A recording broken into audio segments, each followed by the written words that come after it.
Toss ভাগ্যটা তৃতীয়বারের মতো পক্ষে পেলেন টাইগ্রেস অধিনায়ক নিগার সুলতানা জ্যোতি। শুরুটা মন মতো না হলেও সময়ের সঙ্গে লাল সবুজের মেয়েরা ঠিকই মানিয়ে নিয়েছেন। ওপেনিংয়ে নামা ইসমা এদিনও রানে ফিরতে পারলেন না, ফিরেছেন 14 রানে। দ্বিতীয় উইকেট জুটিতে বড় রানের সম্ভাবনা তৈরি করে বাংলাদেশ।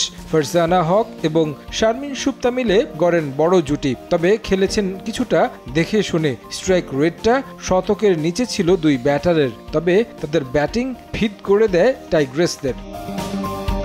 দারুণ খেলে 50-র দেখা পেয়েছেন ফারজানা, যদিও ইনিংসটা লম্বা করতে পারলেন না বাংলাদেশ নারী দলের প্রথম সেঞ্চুরিয়ান। ফিরে গেছেন 84 বলে 57 রান করে। সঙ্গ দিয়ে সুপ্তাও করেছেন 50, তিনিও সতীর্থের মতোই উইকেট দিয়েছেন 57 রানে। তবে ফর্মে থাকা অধিনায়ক নিগার সুলতানা জ্যোতি খেলেন অনবদ্য এক ইনিংস। দলীয় রানটা যখন 250 হওয়া কঠিন মনে হচ্ছিল, তখন হাত খুলে খেলেন ক্যাপ্টেন। প্রায় 150 স্ট্রাইক রেটে রান তোলেন, 50 পেয়েছেন তিনি, তবে থেমে যাননি।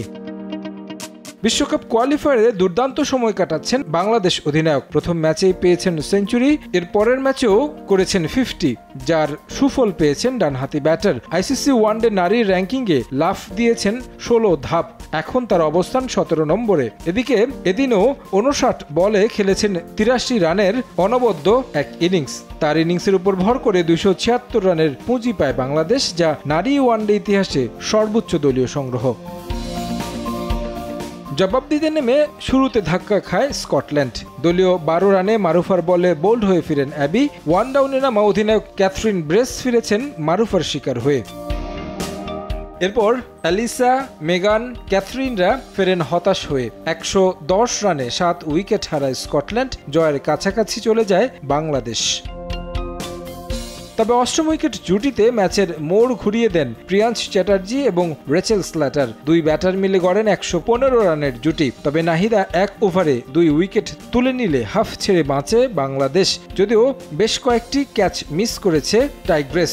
শেষ পর্যন্ত তার খেসারত দিতে হয়নি জ্যোতিদের। 34 রানে জয় নিয়ে মাঠ ছাড়ে বাংলাদেশ, আর এক ম্যাচ জিতলেই বিশ্বকাপের মূল পর্বে জায়গা নিশ্চিত করবে টাইগ্রেসরা।